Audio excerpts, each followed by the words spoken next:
C'est presque de l'info, c'est la revue de Presque de Nicolas Canteloup. Et on va revenir sur le principal titre de l'actualité avec vous, Nikos. Ouais. Salut Céline, chers auditeurs, salut cher Pierre. Salut à tous. Je suis toujours... Il faut être transparent dans la vie, en reportage en Grèce. Europe 1 va plus loin. Je suis aujourd'hui dans le petit village de Fénias. C'est sur l'île de Balnéos, que certains peut-être connaissent. Hier, j'ai commencé par faire une grande enquête, une enquête de terrain, car mon métier, c'est reporter de terrain. C'est la base de mon métier, dans le milieu du pédalo, en bord de plage. J'ai enquêté. Ensuite, je suis allé en immersion pour comprendre la tendance d'une nouvelle façon de s'alimenter, le brunch. Une façon de s'alimenter à partir de 11h le matin. Et puis, j'ai travaillé mon reportage sur la sieste entre midi et 2. Je vois que je vous ai repris mon thème. Et ça fait baisser, je vous le confirme, la pression, la tension artérielle. J'ai entendu ça sur votre antenne ce matin. Et puis, j'ai terminé par 8 heures d'enquête difficile à partir de 23h en horaire de nuit dans le club du Makumbos. Une grande investigation sur les soirées mousse en Grèce, ça s'appelle les soirées moussaka. Ah, pas mal. Il y a des canaux de moussaka, on se roule, c'est à base d'aubergines. Sur nos aubergines bien cuites, c'est très impressionnant. Vous voyez que je ne chope pas en ce moment. Voilà. Sinon, niveau l'actualité, c'est bien sûr les incidents en marge des défilés d'hier. Je suis tout de loin, mais je suis avec cette tentative d'intrusion dans l'hôpital de la Pitié-Salpêtrière. Oui, bonjour à tous sur cette antenne d'Europe 1. C'était affreux. En tant que ministre de l'Intérieur, je peux vous le confirmer, on a volé, et je le dis haut et fort, on a volé le 1er mai. Et bonjour Christophe Castaner. Oui, bonjour. Bonjour. Oui, écoutez, les Black Blocs ont volé le 1er mai. Cette fête internationale que le monde entier nous envie. Cette fête familiale où les parents, les enfants confectionnent de joyeuses banderoles. On le voit ici et là. Le papa écrit Macron démission et Mathéo, pendant ce temps-là, rajoute des paillettes et du papier crépon. On cuisine des merguez en famille. C'est une belle fête le 1er mai. On jette des pavés avec papier mamie. Eh bien, le 1er mai, je vous le dis haut et fort encore une fois, a été volé par quelques-uns. Ils ont kidnappé la fête du travail en pénétrant dans cet hôpital. C'est inadmissible. Ce sont des Black Blocs opératoires. Ouais, on sait pourquoi. Pas mal. On sait pourquoi ils l'ont fait. Oui, il m'arrive de faire un peu d'humour de temps en temps. Écoutez, pourquoi ils l'ont fait? Vous me posez la question, Madame Dacosto. Écoutez, ce sont des monstres. Oui. Voilà. Après avoir attaqué un magasin de scooters pour voler des scooters, ils ont attaqué un hôpital pour voler des malades. Vraisemblablement pour les revendre, je pense, en pièces détachées sur des parkings en Albanie. Ah oui. Eh bien, ça ne se fait pas. C'est affreux. Oui, c'est sûr, effectivement. Merci, monsieur le ministre. Ouais, vous avez l'air convaincu. Ouais. Vous avez entendu, ouais. Merci également, Nikos. Hier, c'était donc le 1er mai. Salut, c'est le décalage horaire. Salut, Nikos. Hier, c'était donc le 1er mai avec ses cortèges de manifestations dans toute la France. BFM TV a couvert l'événement. On va revivre cette journée en réécoutant la matinale de Christophe Delay. Oui, bonjour à tous, bonjour à mes confrères David Abiker, Jean-Michel Apathy, bienvenue sur BFM Télé, première chaîne info de France. Des Black Blocs, des Gilets jaunes, des syndicats, c'est, vous l'avez compris, la Ligue des champions de la baston sociale sur BFM Télé. On va sans doute avoir, je vous le dis, chers téléspectateurs, de la vitrine cassée, des yeux crevés, des blessés, des coups de flash-boche dans des mâchoires de gauchistes, bref. Préparez-vous, asseyez-vous confortablement dans votre canapé, préparez le popcorn. On part sur le terrain, juste après, bien sûr, un jingle angoissant.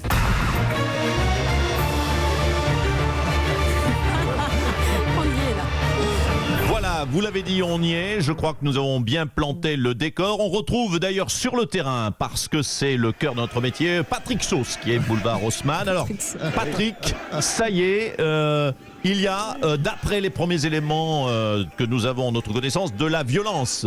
Eh bien, écoutez, Christophe, oui, des CRS, donc, ici sur place, ont commencé à tirer des grenades lacrymogènes sur des gilets jaunes. Et je crois qu'il y a, malheureusement, un blessé à déplorer. Un blessé à déplorer. Écoutez, très bien, ça commence bien. Vous êtes sûr qu'il n'y en a qu'un, parce que ça paraît peu. Je vous rappelle, Patrick, qu'on a 8 heures de direct. Ça va faire court. Donc, est-ce que vous pouvez demander à votre caméraman qui est près de vous de s'approcher, que l'on voit mieux? J'explique à nos téléspectateurs ici en plateau. Nous sommes équipés de lunettes 3D. Nous avons à notre disposition, à portée de main, un saladier de M&M's. Merci. Oui, alors là, très bien, les images sont très bonnes. Oula, Patrick, ce sont apparemment des dents que l'on voit par terre. Si vous pouvez zoomer, c'est du sang. Les nuances du rouge, en tout cas, sont magnifiques. Hein. Oui, tout à fait, Christophe. Et là, je dois vous dire, je vous coupe parce que des casseurs sont en train, sous nos yeux, Christophe, de détruire un abribus. Ah, un abribus, très bien. Alors écoutez, je dois dire que là, je commence à être légèrement excité. Je vais discrètement m'éclipser pour me caresser le torse pendant que l'analyse de notre consultant sécurité que nous avons invité pour l'occasion et qui s'approche de nous, Bernard Laporte. Bonjour, vous avez vu les CRS charger les Black Blocs. Vous avez souvent, Bernard Laporte, chargé des All Blacks vous-même. Quelle est la méthode ? Oui, bonjour d'abord à tout le pack de BFM. Écoutez, on a assisté une belle charge, pour autant que je puisse en juger. Moi, les Blacks que je chargeais, ils criaient Kamaté, Kamaté, Kamaté. Ceux-là, ils crient Macron dégage ta race, ou suicidez-vous les CRS. C'est différent. Mais néanmoins, la charge des CRS sur les manifestants, je l'ai trouvée excellente. Groupés autour du porteur de pavé, une pêche dans la mâchoire, un coup de tonfa dans chaque testicule, du gaz lacrymogène pour terminer le boulot. Non, je dois reconnaître que c'est une belle offensive. Merci Bernard Laporte pour cette analyse politique. À vous, Céline Acosta. Eh bien, c'était instructif. C'est moins qu'on puisse dire. Ça, vous avez ça, Céline, comme ça, hein, ça pète. Hein. Elle est bien ma nouvelle chaîne, franchement.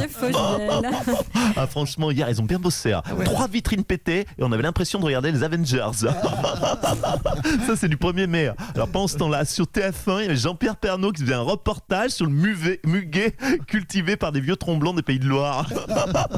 Le gros nul avec ses gros reportages tout pourris. C'est nous les plus forts. Hein. Merci Marco. Mais ça c'est sûr. Hein. Le gouvernement a donc dû faire face aux Black Blocs, aux casseurs, aux gilets jaunes. Édouard Philippe, bonjour. Oui, bonjour. Madame Ducosto. Du Costa. D'Acosta. Bonjour monsieur de Volvo. De vélo. De Vino. En tout cas, voilà. Bonjour à tous. Bonjour, oui. Un mot sur les quelques heures qui sont survenues hier. Pardon ? Les quelques heures survenues hier, vous pouvez nous en dire un petit mot ? Alors, oui. Écoutez, c'était une belle journée. Excellente journée. Non, il y a eu de la casse, des blessés encore. Non, entendons-nous. Très bonne journée pour l'emploi. Encore une journée qui aura, ouvrez les yeux, qui aura donné du travail aux infirmiers, aux médecins, aux vitriers, aux policiers, aux ambulanciers, aux pompiers, aux journalistes, aux nutritionnistes. Aux nutritionnistes. Oui. Pour soigner les syndiqués de la CGT qui ont abusé de la bière et des merguez. En cette fête du travail, tout le monde a travaillé. Il y avait du travail. Avec le bazar d'hier, on a dû gagner 1 point de croissance. Et rassurez-vous, avec les mesures qu'on prépare pour allonger la durée du temps de travail, il va y avoir des manifs pour un bon moment. Donc vous voyez que le gouvernement met tout en œuvre pour le plein emploi. Oui, effectivement. Merci, monsieur le Premier ministre. Des Black Blocs venus d'Allemagne sont suspectés d'avoir participé aux manifestations hier. Bonjour, Angela Merkel. Bonjour. C'est pas Angela, c'est Angela. Oui, Angela. Voilà, bonjour Angela ma petite Kéline. Alors, on ne se connaît pas très bien, mais je suis ravie de te rencontrer. On est un peu pareil, toi et moi. On n'a qu'une mission, qu'une obsession dans la vie, c'est Europe. Et puis, on est des sex symboles toutes les deux. Merci du compliment. Alors, ces Black Blocs venus d'Allemagne pour la fête du travail. Vous avez une fête du travail avec tout votre chômage. Vous avez une fête du travail. Vous êtes rigolo. Et pourquoi pas une fête de la démocratie en Corée du Nord? Humour de Stuttgart. Oui, Madame Merkel, mais les Black Blocs, est-ce qu'il y en a qui venaient d'Allemagne ou pas? Oui, c'est possible. Mais en même temps, c'est tentant de venir chez vous. Si les Black Blocs voulaient faire la révolution en Allemagne, ce serait compliqué. Il faudrait manifester pendant des semaines, peut-être perdre son emploi, alors que la France, c'est le pays qui fait la révolution le samedi et les jours fériés. Mais vos révolutionnaires, c'est des gros glandos, comme vous dites. Vous êtes rigolo. Je m'en tape la cellulite. Regarde, Pierre de Villeneuve, Ça fait des vaguelettes. mais non. C'est terrible. Ça bouge. Tu peux aller te faire un café. Quand tu reviens, ça ondule encore. Oh non. Ah, humour de Francfort, humour imagé. Merci beaucoup, Madame Merkel. Et puis cette nouvelle étonnante, le gouvernement et Action Logement vont débloquer 1 milliard d'euros pour aider les retraités aux revenus modestes à transformer leur baignoire en douche. Nicolas Barré, le gouvernement a-t-il les moyens de ce chantier? Oui, bonjour Céline. Bonjour. Écoutez, il faut voir les choses à plus long terme. L'idée, c'est d'économiser de l'eau. Ce sera bon pour les finances de l'État. Après, c'est sûr, on a tous des bons souvenirs dans une baignoire. Oui. Bon, à part Claude François, mais sinon, on a des souvenirs mais non. romantiques. Oui, vous aussi. Vous avez Ah, des souvenirs romantiques, oui. Ah oui, d'accord. Oui, pourquoi ça vous surprend? Non, du tout, non. Il fallait le jouer interrogatif. Oui, Ah, j'ai bien moi compris. aussi, J'étais en train de rire, j'ai pas vu. c'est pas grave.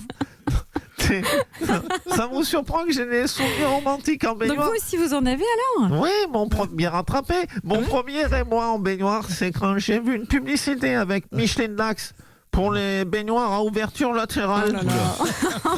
Ensuite, longtemps, j'ai été savonné par ma tante Yvette pendant qu'elle écoutait Jean-Pierre Gaillard à la radio. Ça a marqué ma vie. Oui, on comprend bien pourquoi. Oui.